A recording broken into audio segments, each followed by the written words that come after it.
Artinya dengan ini kan problemnya kata saya memang kalau saya bilang siapa yang bisa mengobati penyakit ini elektoral di Jawa Timur. Ini kan penyakit yang harus ada obatnya. Oke. Nah, saya mengatakan ini solusinya adalah elektabilitas AHY itu relatif lebih bagus, tapi merata, tapi di Jawa Timur problem. Pilihannya lebih baik Anies Imin atau Anies AHY? Kalau bicara NU-nya, PKB-nya Caimin. Enggak, kalau kita bicara untuk memenangkan pertarungan. Kalau menang itu kan dari seluruh Indonesia.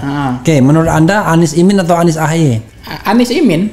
Karena memang elektabilitas Anies itu merata, Bang. Tapi di Jawa Timurnya sama Jawa Tengah ada problem. Nah, maka daya endus atau daya sense of politiknya Surya Paloh ini jalan di situ, Bang.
Assalamualaikum warahmatullahi wabarakatuh, sobat RH sekalian. Jumpa lagi kita di channel yang keren ini. Keren cerdas.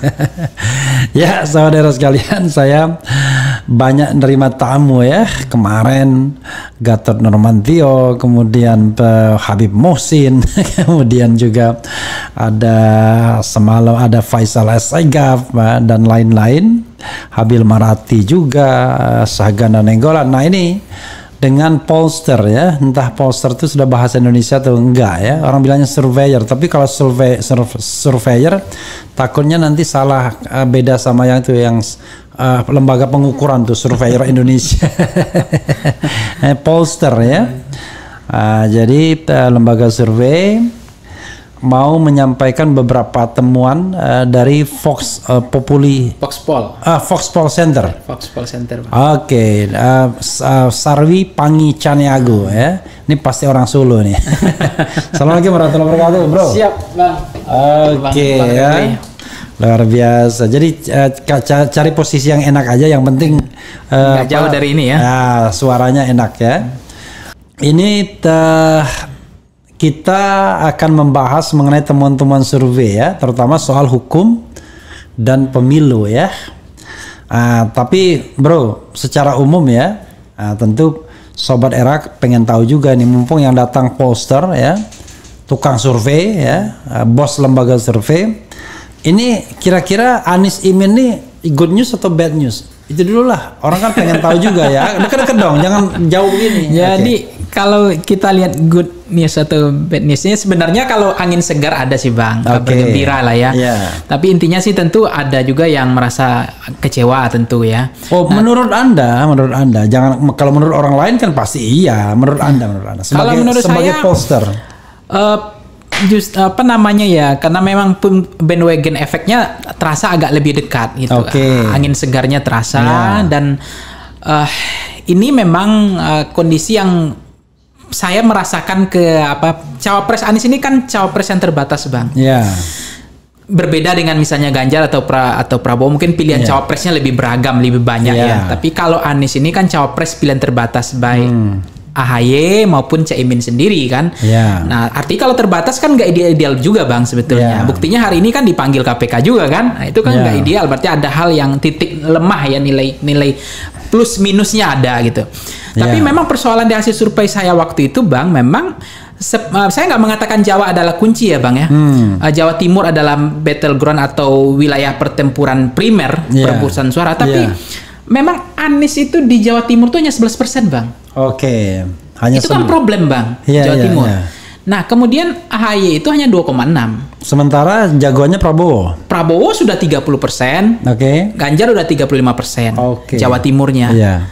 Artinya dengan ini kan problemnya kata saya memang kalau saya bilang siapa yang bisa mengobati penyakit ini elektoral di Jawa Timur ini kan penyakit yang harus ada obatnya. Nah saya mengatakan ini solusinya adalah elektabilitas AHY itu relatif lebih bagus tapi merata, tapi di Jawa Timur problem. Nah sementara cawapres yang muncul nggak ada yang bisa mengobati itu yang persoalan. Ada misalnya Yeni Wahid tapi nggak siap. Ada namanya misalnya Khofifah tapi nggak siap. Ada nama yang Mahfud MD tapi juga nggak siap kan gitu. Nah problemnya dengan kondisi seperti ini, kok menurut saya siapa lagi nih yang saya nggak mau sebut NU-nya ya, PKB-nya ya, tapi yang bisa menjadi mengamankan suara Anies di Jawa Timur. Nah ternyata ini ada keajaiban seperti ini juga saya nggak kaget sebetulnya karena memang Pak Surya Paloh itu bukan soal elektabilitas yang beliau lihat, bukan pendekatan kualitatif Bang. Tapi ini bukan kuantitatif tapi kualitatif nih Bang. Siapa yang kira-kira mampu membuka gembok atau kunci di Jawa Timur? Biar siapa Anies, orangnya? Biar Anies bisa bertarung di situ. Biar Anies bisa bertarung. Kalau Jawa Tengah kan dianggap sudah digembok tuh Bang. Di penggal lehernya ketulis itu Soekarno, PDIP, Ganjar kan gitu. Jadi nggak bisa dirubah itu. Waktu Habil Marati di sini dia nggak percaya itu. Tapi waktu relawan Prabowo di situ kan pernah dibuat relawan di 2019. Bolak-balik Prabowo ke sana. Kan nggak berubah hasil Bang. Partai ID-nya tinggi Bang. Hasilnya nggak berubah. Nah artinya Anda yakin 100% itu hasilnya benar itu? Ya karena melihat Partai ID-nya tinggi. Tapi apa angkanya setinggi itu sampai 82% kalau nggak salah 72% atau Ganjar di Jawa Tengah? Bukan waktu tahun 2019. Ya sudah bolak-balik Prabowo, energi sudah banyak, strategi tapi sudah maksudnya habis. Apakah benar itu hasil penghitungan suaranya? We don't know exactly. Lah ya. Itu soal lain. Apa yang ingin Anda sampaikan dalam kesempatan ini? Jadi saya katakan good news or bad news? Good news good news ya. Jadi kalau masih good news ya lumayan lah ya. Menurut Anda kalau kita bicara tentang kemenangan, mana yang lebih baik untuk kondisi saat ini ya sampai nanti 2024 tanggal 14 Februari? Anies Caimin atau Anies AHY? Objektif aja sebagai seorang pollster. Ya sebetulnya kalau melihat dari persoalan Jawa Timur yang nggak terjawab, memang yang bisa membantu itu walaupun sebenarnya NU kan NU kultural kan nggak oke lah. Tapi NU struktural kan mengatakan jangan bawa NU. Bahwa NU tidak mendukung Caimin juga, PKB jangan ditarik-tarik, dan hubungan NU dengan Caimin kan juga kelihatan Bang, agak tarik-tarik perang-perang urat saraf juga kan. Nah cuma memang kalau kita lihat namanya cara kampanye di Jawa Timur ini kan beda Bang. Tidak bisa kampanye konvensional seperti daerah lain. Nah bagaimana lebih baik AHY pada Anies? Nah kalau memang Caimin punya kemampuan untuk mengobati penyakit tadi, soal elektabilitas di Jawa Timur bisa berubah.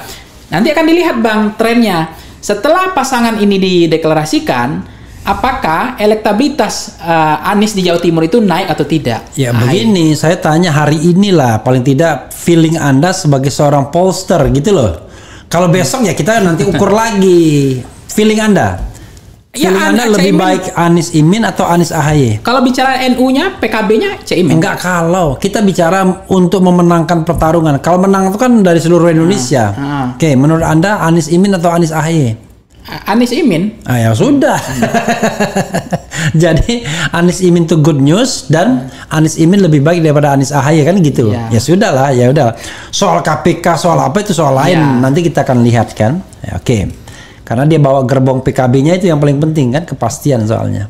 PKB-nya, NU-nya NU kultural sama struktural kan memang beda. Tapi kan nanti juga ikut-ikutan juga. Ikut-ikutan juga yang Bang bilang tadi terakhir kan. Lah ya. Apa yang Anda ingin sampaikan, Bro? Soal apa?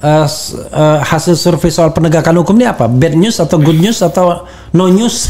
Sebenarnya kalau kita lihat di halaman slide saya itu kan soal politisasi hukum. Secara umum. Secara umum Anda mau nyampaikan apa? Tiga hal ya. Pertama tentang pemberantasan korupsi, kemudian penegakan hukum, kemudian politisasi hukum. Itu ya.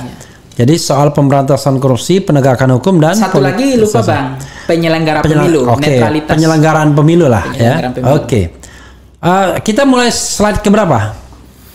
Banyak nggak slide yang mau ditampilkan? Lumayan Bang. Kita bicara tentang politisasi hukum dulu Bang. Silakan. Slide nomor berapa? Slide nomor 40 itu Bang.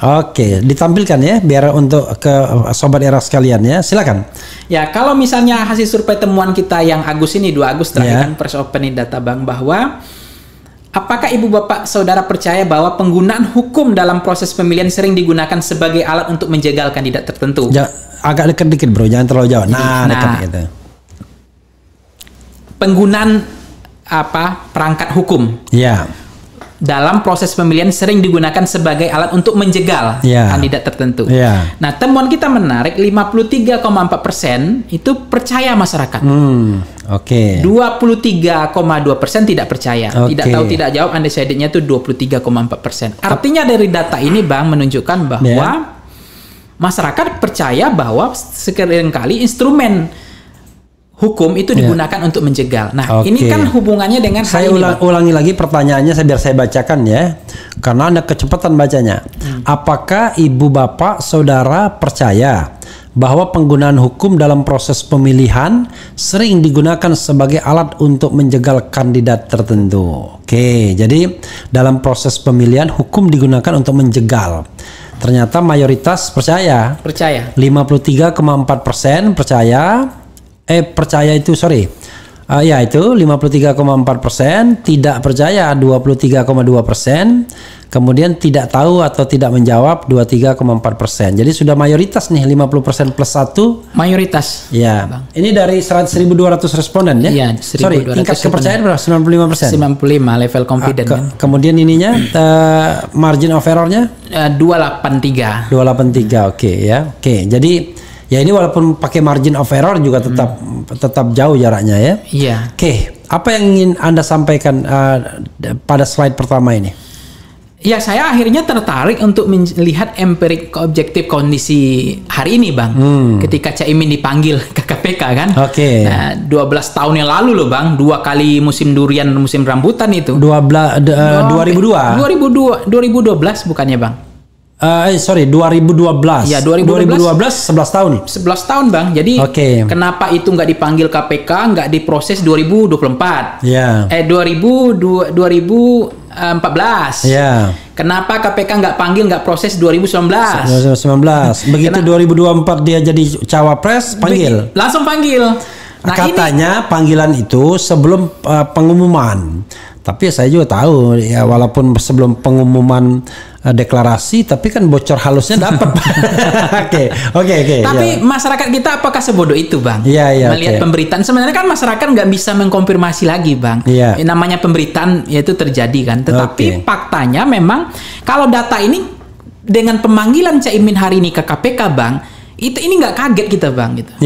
Bahwa instrumen hukum kita memang terlihat kasar banget untuk menggunakan salah satu menjegal kandidat kan atau apa. Saya nggak tahu ujungnya kan dari ini, proses ini apa ujungnya ketika Caimin dipanggil ke KPK. Apakah betul untuk menjegal atau hanya sekarang untuk bolak-balik aja Bang, bolak-balik kan elektabilitas juga turun tuh Bang. Apakah juga untuk say war ya? Ya, say war aja dan downgrade atau memang mau serius mau ngambil gitu loh. Ya tergantung nanti, kalau menguat diambil, kalau tidak menguat disuruh bolak-balik aja biar capek. Disuruh bolak-balik itu Bang, itu kan pengaruh tentang image Bang, asumsi Bang, persepsi bahwa ini calon yang tidak bersih. Nah, ini yang kemudian saya katakan bahwa ini belum berakhir. Politisasi hukum ini. Padahal calon lainnya juga ada apa bersih ya. Next, apa lagi? Slide berikutnya apa? Soal apa? Nah, kita misalnya kita tanya juga slide di 41 ya Bang? Soal apa? Bacakan aja pelan-pelan ya. Misalnya, sejauh mana ibu bapak saudara percaya bahwa penegakan hukum selama ini dalam pemilihan di Indonesia cenderung memihak atau tidak memihak kepada calon tertentu? Nah, kalau artinya memang ini dari data ini 28,7% bahwa tidak percaya, sangat tidak percaya. Tapi 47,7% Bang itu cenderung percaya dengan penegak hukum kita yang berpihak. Itu slide nomor berapa tadi? 41 Bang. Slide 41 ya. Soalnya belum tampil saya. Oke nih. Oke. Jadi sejauh mana ibu bapak saudara percaya bahwa penegakan hukum selama pemilihan umum di Indonesia cenderung memihak atau tidak memihak kepada calon tertentu ya? Iya. Jadi yang percaya 47,7. Iya, signifikan Bang. Ya, tidak percaya, sangat tidak percaya 27,2, 1,5. Tidak tahu, tidak jawab 23,7. Jadi mereka percaya bahwa ini nggak netral hukumnya. Hukumnya tidak netral. Ya, jadi sebenarnya kan hukum itu kan abang prop di hukum, abang kan paham bahwa hukum harus tegak di atas kehendak kekuasaan kan. Nah ini kekuasaan turun di bawah kehendak hukum gitu. Nah harusnya kekuasaan betul-betul hukum di atas kehendak kekuasaan. Tapi ini memang betul-betul kecenderungan masyarakat kita signifikan, data ini menunjukkan bahwa penegakan hukum kita itu tidak memihak gitu. Itu datanya. Nah, ini artinya mayoritas responden 47,7% tadi percaya hukum sering memihak kepada kandidat tertentu. Tadi in line dengan yang pertama politisasi. Dan masih ketemu, ya? masih konsisten, datanya masih konsisten. Nah, kalau kemudian di halaman 42 ya, kalau kita tanya apakah ibu bapak yakin bahwa pemilu 2024 ini akan jujur, adil, langsung, bebas dan rahasia, mereka masih percaya 73,9%. Tapi angka 11,8% itu juga nggak bisa dinafikan, bukan angka kecil juga, bahwa mereka meragukan juga pemilu kita itu pemilu yang jujur, adil, langsung, bebas dan rahasia, luber dan jurdil ya, langsung, umum, bebas, jujur dan adil. Nah, jadi tapi lumayan nih, masih banyak yang mengatakan percaya ya, kalau digabung 73,9%. Secara kualitatif kepercayaan ini kok tidak inline ya dengan banyaknya kecurangan dan kekurangan dalam setiap pemilu. Misalnya kita lihat di MK itu, setiap musim pemilu itu ada ratusan sengketa perkara, dan itu di negara lain yang maju itu nggak pernah yang begitu, jarang. Kecuali kalau kita bandingannya Brazil gitu-gitu ya, negara-negara yang penduduknya banyak, dan Meksiko misalnya yang complicated pemilunya kayak kita. Tapi kalau di negara-negara mapan, misalnya Australia, kemudian atau Amerika Serikat lah yang banyak penduduknya, nggak begini-begini amat begitu. Jadi percaya level confidence-nya tinggi ini apakah karena pelupa pemaaf, saya nggak tahu Bang. Tapi memang faktanya mereka tidak yakin itu, sangat tidak yakin 11,8% itu angka yang nggak kecil juga sebenarnya. Tapi mereka meyakini bahwa akan jujur adil itu 73% gitu. Tapi kalau kita lihat misalnya data yang menarik juga sih Bang, soal intervensi pemilu ya, halaman slide 43. Apakah ibu bapak saudara menyadari adanya upaya serius dari penguasa saat ini untuk mempengaruhi, mengatur proses seleksi agar hanya 2 kandidat dalam pemilihan presiden? Nah itu juga kemarin masih percaya juga 40,3% bahwa hanya akan ada 2 calon presiden. Ya ini, tapi mereka mungkin menganggapnya itu bukan urusan KPU ya, makanya level confidence kepada KPU masih tinggi gitu ya. Tinggi ya, betul. Karena dianggap ini cawe-cawenya Jokowi kan. Ya, gitu. Jadi kan kemarin ada kehendak bahwa selera kekuasaan seolah-olah memang hanya menginginkan 2 calon presiden saja supaya tidak ada 2 putaran kan Bang. Tapi memang faktanya masyarakat memahami bahwa ada operatornya, masih ada dalam kendali, bahwa yang skenario kan mendesain berapa calon presiden ke depan. Itu masih tertangkap. Tapi nothing to do with KPU, karena itu level of confidence kepada KPU masih tinggi kan gitu. Masih, trustnya masih bagus. Karena ini dianggap bukan kerjaan KPU tapi kerjaan istana, mungkin begitu kan. Tapi sulit dibuktikan, tapi bisa dirasakan ketika Pak Jokowi cawe-cawe misalnya. Oh iyalah, kan kalau kita bicara tentang make sense saja, yang paling berkepentingan kan kita tahu kan misalnya. Enggak apa-apa. Lalu apa lagi? Misalnya halaman 44 Bang. Intervensi pemilu. Apakah ibu bapak saudara percaya bahwa pengaruh politik penguasa dapat mempengaruhi proses seleksi dan pencalonan dalam pemilihan presiden? Nah, itu mereka 59%, 59,2% percaya bahwa ada pengaruh politik penguasa dalam proses seleksi pencalonan dalam pemilihan presiden. Nah, ini artinya memang memahami masyarakat bahwa presiden itu partisan, Bang. Bahwa tidak netral. Ikut cawe-cawe dan endorse-nya itu kan kelihatan. Nah, jadi ini yang memahami persepsi masyarakat bahwa tangan dingin presiden untuk misalnya menjadi dealer partai, mengatur partai politik. Kan kita lihat itu bentangannya, Bang, ketika Erlangga dipanggil kejaksaan, terus muncul munaslup dari Luhut, tiba-tiba Golkar banting setir ke Prabowo gitu, Gerindra. Apakah betul Golkar bergabung ke Prabowo Gerindra tidak ada kepentingan lain, tidak ada tangan dingin, tidak ada yang mengatur di situ? Nggak mungkin gitu kan gitu. Nah, itu juga hari ini ketika proses-proses hari ini yang bisa menghentikan Caimin kan presiden juga, Bang. Karena presiden itu kan di bawah KPK.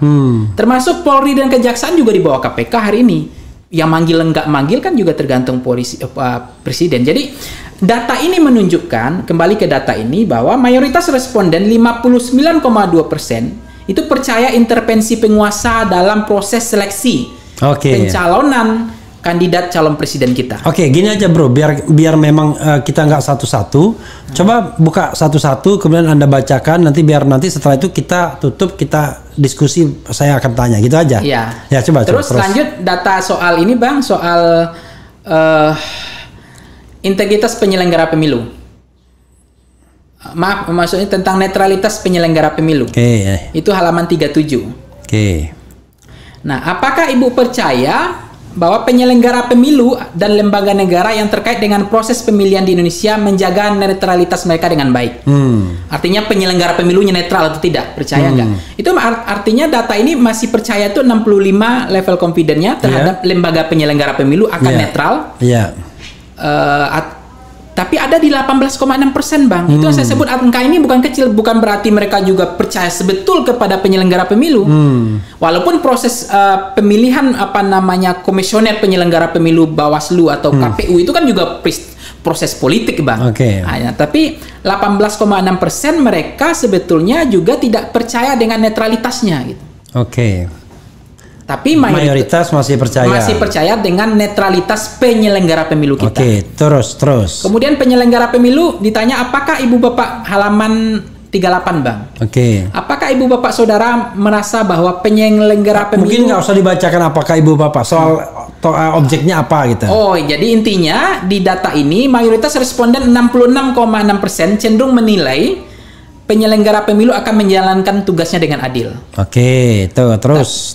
Terus kemudian integritas penyelenggara pemilu. Sejauh mana data ini menunjukkan di halaman 39 ini temuannya, mayoritas responden 62,3% percaya pada integritas penyelenggara pemilu, tapi ada di angka 18% mereka tidak percaya terhadap integritas lembaga penyelenggara pemilu. Artinya maksudnya lembaga tidak terlibat atau campur tangan dalam pemilu 2024. Nah, ini data-data kita. Kemudian selanjutnya terakhir, Bang, tentang penegakan hukum. Pemberantasan korupsi. Itu di halaman pemberantasan korupsi itu di halaman setelah kinerja, bentar, Bang.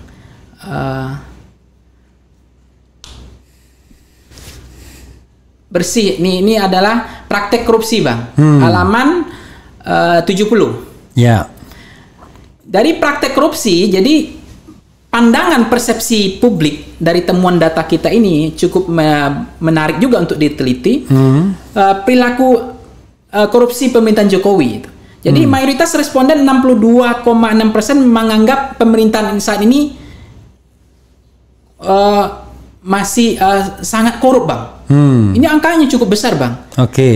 Ya, sangat korup. Dengan korup itu kalau kita gabungkan itu ada di 62,6% masyarakat punya persepsi asumsi, punya pikiran liar bahwa pemerintahan Pak Jokowi ini tidak bebas dari korupsi gitu. Tidak bebas dalam praktek korupsi. Kemudian bersih dari korupsi. Tagline-nya kalau kita tanya ini sebetulnya seberapa bersih atau tidak bersihnya pemerintahan Jokowi, Ma'ruf Amin, dari korupsi dan suap itu dalam data ini sebetulnya cukup mengagetkan. Jadi ada 44,5% itu mengatakan pemerintahan Pak Jokowi tidak bersih dan sangat tidak bersih. Dari praktek korupsi dan suap. Nah, kemudian dalam penegakan hukum secara umum, menurut Ibu Bapak Saudara, kalau soal penegakan hukum saat ini, bagaimana penilaian persepsi publik soal penegakan hukum di Indonesia per hari ini? Itu 44,3% itu buruk dan sangat buruk. Saya tadi kan kita tonton ya, angkanya ya buruk-buruk lah kira-kira gitu ya. Jadi kalau kita bisa simpulkan, kalau penegakan hukum dan pemberantasan korupsi termasuk penggunaan hukum itu tonnya negatif ya, secara kuantitatif negatif dan angkanya rata-rata bahkan di atas 50% plus 1 ya. Ini pemberantasan korupsi. Bagaimana pemberantasan korupsi di Indonesia yang mengatakan baik dan sangat baik itu 40,9. Tapi yang mengatakan buruk dan sangat buruk 46,5. Udah mending ini. Maksudnya buruk sekali sebenarnya, tapi ya artinya masyarakat kita kadang-kadang tidak tega. Siapa bilang masyarakat kita tega? Justru masyarakat kita kalau disuruh milih-milih begini kadang-kadang dia baik, sedang, cukup gitu-gitu. Jarang sekali yang ekstrim buruk sekali gitu. Itu psikologi ya. Itu kalau ketika kita ngambil kuesioner seperti itu. Apalagi sudah itu kita scroll lagi coba. Ya, saya pikir itu Bang data-data kita yang menunjukkan bahwa soal penyelenggaraan pemilu, soal pemberantasan korupsi dan penegakan hukum, termasuk politisasi hukum. Nah, yang Abang sampaikan tadi dalam konteks pemberantasan korupsi, penegakan hukum, politisasi hukum, perangkat hukum. Tameng hukum itu digunakan untuk menjegal atau untuk mendowngrade atau menghabisi lawan politik, itu kan memang sentimennya jelas negatif. Bagi masyarakat ini buruk sekali. Era pemerintahannya, rezimnya Pak Presiden hari ini gitu. Dibanding mungkin mereka punya pembanding sebetulnya Bang, tapi persepsi, asumsi, pikiran mereka tentang penyelenggara pemilu masih ada, trust buildingnya masih ada Bang, terhadap Bawaslu atau KPU ya. Meskipun ada angka 18% loh gitu, ada angka 11% mereka masih tidak percaya bahwa penyelenggara pemilu kita akan luber dan jurdil kan gitu. Nah ini menunjukkan bahwa peristiwa hari ini Bang, ketika Anies AHY, Anies Caimin, ini kan nasibnya Caimin ini kan akan bisa sama dengan mungkin ya akan sama.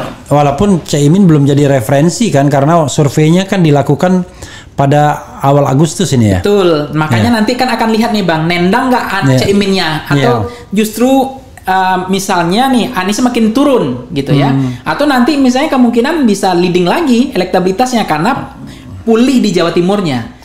Karena memang elektabilitas Anies itu merata Bang. Tapi di Jawa Timurnya sama Jawa Tengah ada problem. Nah, maka daya endus atau daya sense of politiknya Surya Paloh ini jalan di situ, Bang. Karena untuk memenangkan Indonesia, itu ada di Jawa Tengah itu, Bro, Jawa Timur. Sekarang saya tanya ya. Ada satu proporsi di dalam survei dari 1.200 itu. Anda kan karena jumlah Jawa Tengah, Jawa Barat, Jawa Timur itu banyak. Berapa persen dari seluruh pemilih DPT? Ya, intinya itu kan Jawa Tengah, Jawa Timur, Jawa Barat, DKI, Banten, tambah Sumatera Utara. Dan itu kan misalnya Jawa Barat aja bisa 200 responden ya. Enggak, iya maksudnya gini, kalau saya bicara proporsi responden itu kan mereka yang menguasai Jawa kan selalu untung dong. Karena kan proporsi Jawa berapa respondennya?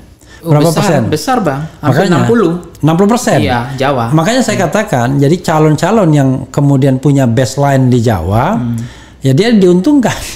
Ya sebenarnya Indonesia ini nggak fair Bang, nggak adil sebetulnya. Kalau kita lihat kan tidak adil, artinya kan kita ini bukan yang dibilang popular vote itu kan bukan electoral vote itu kan popular, bukan electoral college kan, berdasarkan wilayah kan dihitung misalnya 4 suara Sumatera Barat, 4 suara di Jawa Barat misalnya. Ini kan nggak Bang jumlah suara kan yang dihitung. Maka kemenangan Indonesia ini adalah berbasis jumlah penduduk Bang. Jumlah suara terbanyak adalah di Jawa Tengah, Jawa Timur, DKI, Banten, termasuk Jawa Barat, kemudian di Sumatera Utara Bang. Nah itu yang menentukan hari ini. Ya intinya yang ingin saya katakan adalah kalau hari ini misalnya di survei Anies suka kalah, wajar saja karena penetrasi Jawa Tengah dan Jawa Timur yang tadi gejlok banget kan. Sementara calon lain ekstrim nggak kalau Jawa Barat misalnya untuk Ganjar sama Prabowo misalnya? Ekstrim, ya kalau ekstrim itu tergantung nanti apa yang membuat daya pikat. Menurut Pak survei Anda? Kalau masih Prabowo Bang, kalau Jawa Barat. Tuh, oke. Karena itu tidak heran Prabowo kemudian menjadi unggul ya. Oke. Kita bacakan komentar Sobat Era dulu lah ya, biar kita punya interaktifnya ya. Karena terus terang kalau di Era Channel ini gara-gara Anies suka kalah, mereka nggak percaya hasil survei. Mereka menganggap hasil survei itu tergantung bohirnya. Oke, saya bacakan apa adanya ya. Oke, jadi biar tidak ada dusta di antara kita kan. Saya tidak percaya dan tetap berstigma negatif kalau lembaga survei tidak jujur. Dari mana itu duit buat survei? Nggak mungkin mereka survei pakai duit pribadi sukarela gratis. Oke. Ini kurang lebih. Tolong Mas Refli cari narasumber yang bicara baik dan tidak mencaci maki orang lain. Kita warga negara ingin kedamaian. Saya kira nggak ada ya narasumber yang mencaci maki. Masa ngomong keras sedikit nggak boleh? Masa misalnya semua narasumber mengatakan ya Pak Jokowi baik, Pak AHY baik, Pak SBY baik, kita sebagai bangsa dan negara harus begini begono ya. Saya kira itu nggak. Itu dengarkan aja di pidato-pidato politiknya ini kan 16 Agustus. Iya, oke. Refli Harun, suruh jujur itu lembaga survei. Dari mana mereka dapat duit ratusan juta untuk membiayai setiap survei? Nggak mungkin mereka cuma pakai duit sendiri. Sama ya, nanti harus dijawab tuh. Kemudian para pendiri negara ini sedih melihat orang yang tidak membawakan kedamaian dan kesejukan. Opo menegi Pak Sumali ini ya. Jepara hadir Bang RH. Anies nomor 3, lalu kenapa gap semua lembaga survei sangat jauh daripada lembaga survei Australia itu kan? Karena gap Australia nggak banyak. Kalimantan insya Allah Pak Anies Baswedan insya Allah ya. Beda 2019 dengan 2024 bos, nggak ngerti maksudnya apa. Malas dengerinya 2019 itu beda. Oke, dia bilang gitu ya. Alhamdulillah Islam sudah mulai bersatu PKS dan PKB. Siapapun wakilnya, saya rasa tetap akan dicari-cari kesalahannya. Apalagi Caimin ada kasus kardus durian ya, Gus Durian ya, Gus Durian. Tapi bagi saya pribadi Pak Anies tetap yang terbaik. Harap maklumi saja lembaga survei pesanan. Tolong Bang Refli tanyain siapa yang mendanai survei. Apapun makannya minumnya tetap yang manis ya. Siapapun wakilnya presidennya tetap Anies, dia bilang begitu. Saya tidak percaya dan tetap berstigma sama tadi. Bubarkan KPK, amin pasangan ideal religius nasional plus nasional religius. Gimana saya ikut berpartisipasi Foxpol Center? Maksudnya apa, nggak jelas. Apapun hasil survei, bahkan dibilang survei ya kan, sungguh dibayar. Kami tetap Anies for RI 1. Tercium bau aroma amplop masuk kantong, nggak jelas nih. Saya heran dan nggak habis pikir, sudah tahu Caimin bermasalah dan diduga bakal tersandung kasus hukum, Pak Surya Paloh pilih Caimin. Oke, ini kayak kita nih harus juga memperhatikan memperhatikan suara umat ini. Jadi menurut Anda ada pertanyaan yang mendasar ya. 2, mereka tidak percaya lembaga survei katanya karena semua lembaga survei pasti dibiayai kandidat atau partai yang sedang bertarung. Nggak mungkin ya kan itu. Oke. Coba Anda jawab apa yang menjadi, pertama mereka nggak percaya survei, yang kedua mereka menggugat soal pendanaan survei. Iya, memang kita kan sebagai orang yang melihat bicara tentang data ya Bang ya. Tentu ada dua kondisi membuat survei itu orang level confident atau tidak ya, soal sampling error dan non sampling errornya. Nah, sepanjang kita menjaga metodologinya, saya bilang tadi kan kita DPT 2024 yang terbaru, kemudian unit sampling primerinya adalah TPS. TPS itu dibagi lagi, kemudian sampling frame-nya kita kontrol dari pusat. Itu kemudian ada spot check-nya, quality control, itu dalam rangka menjaga sampling error. Kemudian ada non sampling errornya adalah kita sudah menentukan siapa respondennya, terkontrol secara pusat, bagaimana melatih surveyornya supaya tidak partisan, dan bagaimana kemudian tidak ada kondisi manipulasi atau kondisi yang membuat mereka bisa melakukan sesuatu yang tidak kita inginkan. Itu kita jaga betul tapi kalau kemudian memang trust buildingnya masyarakat terhadap lembaga survei hari ini turun misalnya, ya kita meyakinkan bahwa data itu adalah bicara tentang empirik objektif, Bang. Jadi apa yang saya lihat sehari ini tentang Bang Refli itu yang saya laporkan. Bang Refli pakai topi, pakai kacamata, pakai baju, bajunya itu bagus, keren dan cadas misalnya. Itu yang saya sampaikan. Nah, kemudian tentu ada yang percaya, ada yang tidak percaya terhadap hasil itu yang saya sampaikan. Nah, dalam konteks ini lembaga survei itu Pollster tidak bicara tentang intersubjektif, Bang. Apa yang dilihat bukan itu yang dilaporkan. Makanya saya katakan dari mana pendanaannya. Saya jujur, kalau lembaga lain silahkan saja mengatakan dari iuran sendiri, dari anggaran cadangan keren perusahaan. Sekali ya punya cadangan. Itu silahkan saja. Saya nggak mempermasalahkan itu kan. Tapi kalau saya jujur mengatakan saya dibiayai karena ini bukan lembaga saya ini bukan lembaga sosial gitu. Ada donaturnya. Bukan saya. Walaupun tidak spesifik yang mendanai partai politik atau calon. Ya, ada partai politik lah intinya. Intinya kan begini, Bang. Saya tidak mau spesifik ya, walaupun tadi sudah dapat gambarannya. Jadi partai politik peserta pemilu gitu aja ya. Itu. Nah, artinya Bang dari itu saya mau lanjutkan gitu.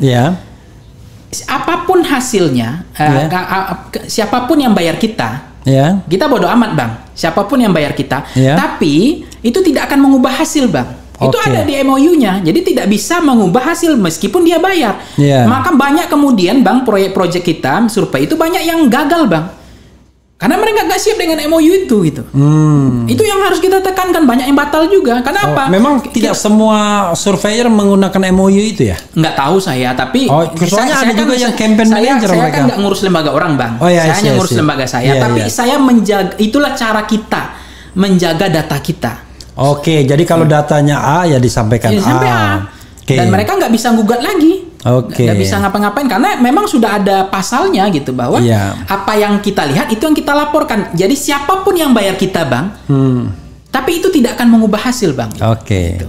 Jadi kalau kita lihat ya, Sobat Era sekalian, memang data itu belum berpihak pada Anies Baswedan ya. Anies masih nomor 3. Nomor 1 masih Prabowo ya. Prabowo berapa persen di data kemarin kalau nggak salah 33 kalau nggak salah. Ganjar? 30 kalau nggak salah. Jangan kalau nggak salah Anda 22. Jadi di sini intip aja. Bisa dilihat ya kalau elektabilitas ya presidennya. Itu aja, cuman itu aja. Nanti kita bahas lain-lainnya. Itu karena jadi kalau misalnya dari dari elektabilitas tertutup kita ya, Bang ya? Kalau tertutup kita itu per 2 Agustus kemarin itu 2 Agustus dari 9 nama yang diajukan. Jangan 2-3 nama aja, yang 3 nama aja biar nggak pusing. Itu Prabowo 33,6. Kemudian Ganjar 28. Kemudian Anies 22,4%. Kalau margin of errornya 2,83 ya? Berarti kan toleransinya 5,66 dong. Level confidence 95, tapi kalau toleransinya kan kalau di angka 2 margin of error ya 2 kali margin of error, Bang. Selisihnya. Artinya 5,66 kan. Jadi toleransi 5, tapi tingkat kepercayaan cuma 95%. Data ini, Bang, berbeda dengan survei kita November. Karena Bang juga pernah lihat kan November. Itu November itu Anies leading, Bang. Nomor 1. Nomor 1. Nomor 2 adalah Ganjar, nomor 3 Prabowo. Nah, itu November. Nah, sekarang per Agustus kemarin 2 Agustus terakhir versi open data kita. Itu posisi bergeser lagi. Nah, itulah faktanya. Itulah fluktuasi dialektika. Kalau Voxpol ya melihat trennya begini, ya kenapa terjadi fluktuasi begitu ya, perubahan signifikan gitu. Nah, itulah faktor-faktor tadi kan banyak, Bang. Contoh kemenangan Pak Prabowo ini dipengaruhi 3 faktor menurut saya sejauh ini ya. Kalau pendekatan saya skema kualitatif. Pertama, partai pengusung beliau bertambah. Automatically tentu partai-partai pemilih partai itu akan mendukung pilihan calon presidennya, Bang. Nah, itu akan menambah kan, pemilih partai akan memilih calon presidennya. Hari ini bergabung ada PAN, ada Golkar. Nah, sebelumnya PKB juga karena hasil potret survei ini masih dianggap data ini diambil ketika PKB masih gabung. PKB masih gabung. Nah, ada Jawa Timur PKB kuat. Dan NU-nya juga kuat di situ kan. Nah, tentu itu akan berkorelasi linear terhadap peningkatan elektabilitasnya Pak Prabowo. Yang kedua adalah Pak Prabowo masih Menhan, masih pejabat, masih sering gunting pita, masih kelihatan acara-acara, di acara-acara dipepet terus sama Pak Jokowi kan, dan itu diajak terus, bukan dipepet, diajak terus. Dan buktinya memang endorse-nya Pak Jokowi hari ini Bang, itu sudah mulai signifikan ke Pak Prabowo, bukan ke Ganjar. Walaupun selisih masih di rentang jadi maksudnya penduduk itu atau voters itu, warga negara itu masih melihat orang yang aktif, pejabat-pejabat yang gunting pita. Jadi yang substantif seremonial, gunting pita kan abang lihat tuh Sungai Ciliwung ada Pak Prabowo, ada Pak Jokowi, ada tol ada Pak Prabowo, ada Jokowi, ke Pindad ada Pak Prabowo, ada Pak Jokowi. Kemudian ke daerah-daerah juga begitu, ada Pak Prabowo, ada Pak Jokowi. Dan ternyata itu. Dan wartawannya bisa pakai wartawan istana kan, kira-kira begitu kan? Iya kan. Jadi kan dia deployment wartawannya juga exposure-nya tinggi. Dan masuknya biasanya ke televisi kan. Betul. Sementara kalau yang Anies kan di TV gak ada ya, kecuali Metro mungkin. Metro. Nah cuma memang Pak Anies setelah kehilangan panggung ini Bang, relatif memang kan elektabilitas beliau juga ada menyimpan masalah. Karena memang potensi beliau, orang kan melihat dianggap kerja itu kan gunting pita Bang, prestasi. Nah Pak Anies hari ini kan hanya per hari ini hanya bisa ngomong kan, menjawab pertanyaan media, ikut podcast seperti ini kan, gitu aja. Tapi bagi masyarakat jangan-jangan itu dianggap tidak kerja gitu loh Bang. Nah ini maka Pak Prabowo dan jangan-jangan ada masyarakat yang nggak ngerti kalau dia bukan lagi gubernur, jangan-jangan. Dan satu lagi Bang, apropos ratingnya Pak Anies itu mungkin belum terlalu maksimal, mungkin masih banyak masyarakat kita yang in zoom outnya belum paham apa yang dikerjakan Pak Anies. Itu yang harus disosialisasikan lagi, disampaikan lagi semua kinerja prestasi Pak Anies. Itu penting. Contoh misalnya dalam kasus Ganjar misalnya, kan kita nggak ngerti in zoom sama zoom in zoom outnya, kerjanya apa gitu, achievementnya apa, prestasinya apa. Karena gubernur kan agak susah menunjukkan achievement. Kalau kita begini, kalau DKI itu mudah menunjukkan achievement karena dia kan daerah istimewa. Pusatnya lah. Kontrol langsung, ya kan? Gubernur yang langsung menentukan. Tapi kalau gubernur daerah lain kan nggak langsung dia hanya sebatas main-main di pusat kota aja. Di kabupaten kota sudah wilayah lain. Cuma kan? Data kita menunjukkan pada bulan November itu kecenderungan orang milih Anies itu karena prestasi Bang, karena kinerja. Iya, maksud saya kenapa Ganjar misalnya tinggi, padahal kita bingung kan achievementnya apa gitu loh.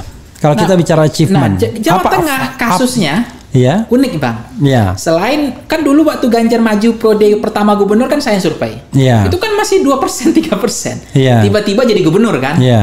Di sana orang kan partai ID-nya kan udah 13% Bang, udah besar sekali. Jadi orang merasa dekat karena partainya, merasa dekat karena Soekarno-nya, dan partai ID-nya kuat. Jadi kedekatan dengan partainya menjadi preferensi mereka memilih. Jadi Jawa Tengah itu kalau kemudian memang itu adalah PDIP dan suara PDIP juga besar sampai sekarang. Jadi memang mereka memilih Ganjar bukan karena prestasi kinerja Bang, karena pemilihnya adalah sosiologis sebetulnya. Tapi kan kalau kita bicara PDIP, kan pemilih PDIP kan cuma 20% saja. Kalau jumlah pemenang sebagai pemenang pemilu kan berapa persen orang PDIP? Itu kalau kita breakdown Jawa Tengahnya maksudnya Bang. Karena sumber elektabilitas Ganjar itu terbesar Jawa Tengah. Itu problemnya. Jadi kenapa elektabilitas Ganjar ini lebih bagus sejauh ini trennya? Karena Jawa Tengah itu tidak membuat beliau menjadi rendah gitu, karena memang basisnya di sana tuh strong votersnya kuat di Jawa Tengah. Jadi sejauh ini kalau Jawa Tengah kalau nggak ada Jawa Tengah ya Ganjar pasti. Kalau saya ingin mengatakan bahwa kenapa Anies masih agak tertati-tati, karena ternyata Jawa Timur dia masih sulit masuk sebelum ada Imin ya. Jawa Tengah dikuasai Ganjar, Jawa Barat masih dikuasai Prabowo. Karena itu karena dia belum pegang daerah besar, dia baru DKI pegang. Maka kemudian elektabilitasnya agak keteter ya. Harapan kita kan sebenarnya, harapan saya lah ya, dengan dia menggandeng Caimin, ini kan makin menegaskan dia butuh Caimin kan, butuh PKB ya untuk penetrasi di daerah Jawa Timur plus Jawa Tengah. Jangan lupa loh, PKB Jawa Tengah juga banyak gitu. Iya. Gitu. Kiai-kiai itu juga banyak kan. Oke, apalagi yang ingin Anda sampaikan dalam kesempatan ini? Ya intinya sih sebenarnya Bang, dalam konteks pengalaman per hari ini, ya, ketika presiden kita ini kan kenapa Presiden Jokowi terlalu banyak cawe-cawe, ya, endorse, kemudian tidak sekolah tidak netral atau partisan. Memang mungkin menurut dugaan saya kalau pendekatan kualitatif itu dilakukan karena memang Pak Jokowi tidak merasa nyaman gitu setelah tidak berkuasa. Nah itu membuat beliau ingin punya saham terhadap presiden selanjutnya. Yeah. Kalau dia tidak punya saham kan dia belajar dari pengalaman Pak SBY. Yeah. Yang tidak punya saham terhadap kemenangan presiden yang terpilih. Yeah. Sehingga jadi bulan-bulanan, prestasi dan kinerja yang agak dianggap. Bahkan kadang-kadang dalam to some extent dalam momen tertentu diejek gitu ya. Diejek, bahkan ada proyek-proyek mangkrak ketika Demokrat agak kritis langsung ke Hambalang kan begitu. Nah ini hal-hal yang begini mungkin Pak Jokowi nggak siap juga. Jadi menurut saya itu yang membuat hari ini kenapa politisasi hukum itu kental banget Bang. Bagaimana kejaksaan memanggil Airlangga, gitu kan? Bagaimana kemudian hari ini Caimin dipanggil KPK. Walaupun tidak ada hubungannya, tapi kan kita paham Bang, Polri itu di bawah presiden, kejaksaan di bawah presiden, KPK di bawah presiden. Yang bisa menghentikan politisasi hukum sebenarnya kan presiden bisa saja, tapi presiden memang tidak ikut campur cawe-cawe dalam proses hukum. Tapi kalau ini dibiarkan terus, memang ada problem hari ini adalah persepsi masyarakat per hari ini politisasi hukum terhadap menjegal atau jegal-menjegal atau untuk melahirkan poros-poros baru atau untuk melahirkan dua calon presiden itu masyarakat memahami itu betul ada. Oke, saya kembali kepada survei ya. Menurut saya, kalau kita lihat nih, mohon maaf ya, kalau kita lihat di lapangan, kan ada calon yang masih bagi-bagi sembako, bagi-bagi duit gitu ya, karena mungkin dia lebih banyak uangnya. Dan itu sudah kelihatan kan, ada video-video yang beredar gitu. Itu berpengaruh nggak dalam survei ini? Ya kalau sebenarnya pemilih kita ini kan ada. Ya kalau soal itu ada dua politisi modelnya Bang. Politisi model pertama itu adalah dia belanja kegiatan, belanja program. Politisi kedua dia ngurung diri di kamar sampai sekarang nggak keluar-keluar, ngatur napas namanya, dia mau belanja suara. Ya enggak, saya tidak usah bicara politisi legislatif, kita langsung pilpres saja. Kan ada calon, kalau yang kita lihat ya, yang sudah bagi-bagi duit tuh. Ya kan, inilah ya, gini dibagi duitnya, bahkan warnanya pun udah kelihatan. Tapi ada calon yang memang nggak punya logistik, ya, nggak bagi-bagi duit. Itu yang ingin saya katakan, ada besar nggak pengaruhnya terhadap hasil survei itu, sehingga walaupun tidak ada achievement, hanya mengandalkan satu daerah tertentu misalnya, tapi kok tetap bisa tinggi gitu. Ya sebenarnya kalau ditanya masyarakat juga beda-beda sih Bang. Ketika dikasih uang atau barang. Mereka tetap memilih hati nurani, itu yang paling bahaya. Itu yang membuat abang tahu kan banyak politisi atau calon presiden sendiri nggak terlalu percaya diri untuk membagi uang itu. Karena uang habis suara nggak ada. Nah, tapi ada juga yang memang mereka mental masyarakat pemilih kita berhutang budi Bang. Kalau udah ngasih uang harus pilih orangnya, kalau nggak berdosa. Gitu.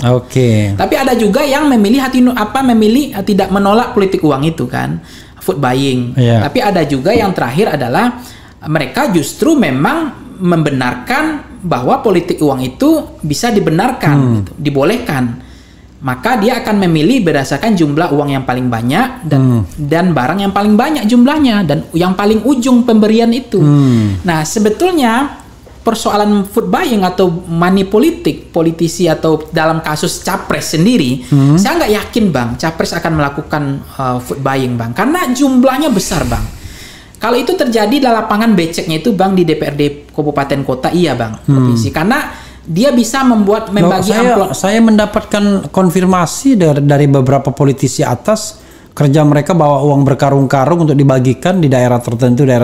Ini dapat jatah ini, itu dapat jatah itu. Artinya, to some extent kan mereka lakukan itu juga kan sebenarnya. Ya kalau baiknya kan sebenarnya dilakukannya kan memang finishing tax itu karena memang menyadari masyarakat udah terlalu dirusak dengan politik uang. Jadi bayangkan aja Bang, dia udah bagi proposal, program, udah banyak membantu advokasi masyarakat, ada sunatan datang, acara tahlilan datang, ya kan, bantuan jilbab, pengajian, ya kan. Tapi kan kemudian dia terlalu percaya diri dengan itu, ternyata hasil suaranya nggak ada kan, karena hanya persoalan yang di ujung tadi kan, ada yang ngasih yang merah-merah kata abang tadi, nah itu dianggap itu hanya ya itu biasa saja, tapi yang jelas dia akan memilih yang tadi itu. Tapi kalau kemudian Bang, kalau pendidikan politik kita mau diajari masyarakat, ya sebetulnya mestinya hanya jangan dipilih, itu cara-cara menghukum politisi ke sana. Ya, tapi kan kita kan kampanye sejak tahun 2004 nggak pernah terjadi. Tapi yang itu kasus-kasusnya gini Bang. Yang main duit masih nggak semua Bang. Semua Sumatera Barat abang lihat Gubernur Mahyaldi nggak pakai apa-apa. Oh iya, tapi kan itu exception. Iya, berarti ini kasus ini nggak semua provinsi dan nggak semua kabupaten kota. Kecuali misalnya nih, contoh kemarin Pagar Alam. Itu kan penghasil kopi Bang. Jadi kalau kopinya 2 kali setahun itu panen gagal, itu kan bahaya ekstrim, memang belanja uangnya ngeri Bang gitu. Ya that's okay, maksud tapi saya. Nggak semua. Ya kalau kita bilang nggak semua, ya memang kita susah mengatakan semuanya kan. Iya. Tapi yang ingin saya katakan bahwa pengaruh itu mungkin masih ada, besar masih kan. Masih, mereka mengatakan bahwa kalau ditanya uang berapa, misalnya uang 50, 100 ribu, 200, mana mereka pilih? Mereka pilih 500 ribu. Oke. Itu dianggap itu sah gitu. Oke, bro, silakan. Nggak terasa kita sudah 1 jam. Biasanya saya threshold saya 1 jam. Ini thresholdnya. Silakan closing statement. Tapi closing statement di RH Channel ini bisa sebanyak-banyaknya. Jadi tolong tumpahkan hal yang belum disampaikan kepada sobat RH sekalian. Silakan. Ya, sebetulnya kita melakukan apapun ya, tentu tidak bisa menyenangkan semua orang, tapi termasuk pemilih masyarakat ya. Tapi kita memahami bahwa di dalam proses pemilu besok itu kita harapkan memang lapangan ini nggak becek, itu aja. Lapangan ini betul-betul bersih, pertarungannya fair ya, equal, setara. Dan kita berharap kembali kepada penegak hukum kita untuk kembali kepada istilahnya itu ya, kembali ke jalur yang trayek yang menurut saya ini udah dirasakan. Hukum itu harusnya di atas kehendak kekuasaan. Nah, berjalannya waktu per hari ini itu kekuasaan sudah di bawah kehendak hukum. Nah, bagaimana kejaksaan, KPK hari ini, Polri gitu. Jadi kembalilah kepada trayek ya, hitohnya penegakan hukum, tidak ada bau amis. Nah, data ini menunjukkan memang ada bau amis, bahwa agenda penegakan hukum, pemberantasan korupsi kita, ada politisasi hukum di dalam setiap kegiatan yang dilakukan per hari ini. Nah, ini yang kemudian Presiden untuk kembali memulihkan menurut saya kepercayaan publik agar penegakan hukum kita ini betul-betul murni. Walaupun memang penegakan hukum selalu dikatakan bahwa ini murni, tidak ada kaitannya dengan politik, tidak ada kaitannya dengan calon capres-cawapres. Ini sudah jauh-jauh hari. Karena dalam kasus Caimin ini menurut saya memang sudah terlalu bodoh kita untuk dikatakan bahwa ini sudah dari lama dilakukan, bukti-buktinya juga dari 2 kali musim rambutan dan durian ini misalnya. Oke lah, kenapa enggak 2012 itu mulai, 2013 juga ada waktu, 2014 juga ada waktu, sampai 2022. Kemarin 2023 baru ketika dengan Anies baru jadi problem. Jadi begitu juga misalnya ketika Pak Erlangga gitu ya, kejaksaan begitu merapat ke Golkar, ya Golkar ke Prabowo hari ini kok nggak aman-aman aja, nggak masalah gitu. Jadi kentalnya penegakan hukum kita dengan politisasi hukum itu harusnya dihentikan sih menurut saya, agar kepercayaan publik terhadap pemilu yang jurdil dan luber itu trust buildingnya naik.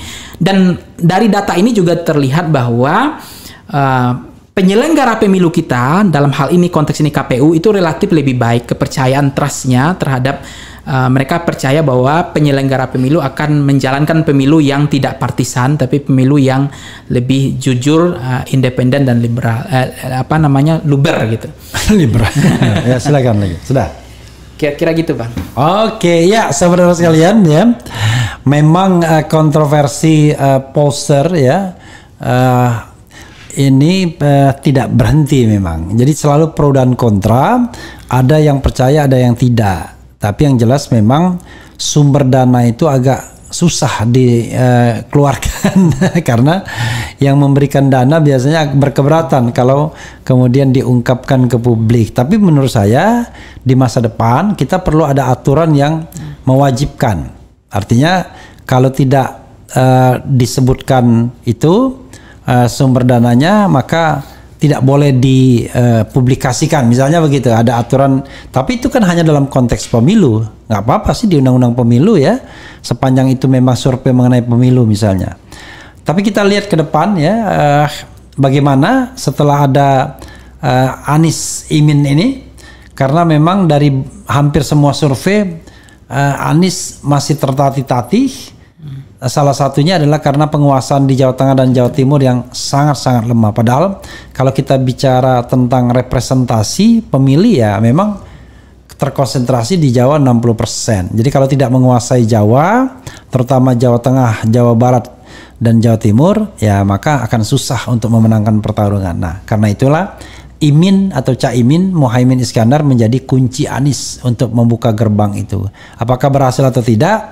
Nanti kita lihat hasil surveinya. Asal memang survei itu betul-betul survei yang independen ya. Yakinlah Bung Pangi ini melakukan survei independen karena dia sesungguhnya terafiliasi dengan partai yang justru hasilnya tidak terlalu positif menurut beliau ya. Tapi tentu kita tidak bisa mengatakan partainya apa. Maksudnya terafiliasi dalam pengertian bahwa itu dibiayai oleh partai tersebut. Sahabat era sekalian, itu saja. Terima kasih Bung Pangi ya. Mudah-mudahan nanti ada good news bagi pendukung Anies ke depan, karena saya punya preferensi kepada Anies ya kan. Tetapi preferensi saya yang paling besar adalah kepada Indonesia ya. Siapapun yang menjadi presiden ya, asal itu namanya Anies Baswedan. Oh, salah juga. Siapapun yang menjadi presiden yang penting dia jujur, amanah, baik ya, anti oligarki dan membawa kesejahteraan. Dan kayaknya ya baru Anies Baswedan yang nyata-nyata mengemukakan visi dan misi itu. Wassalamualaikum warahmatullahi wabarakatuh. Oke, Abang. Keren, cadas.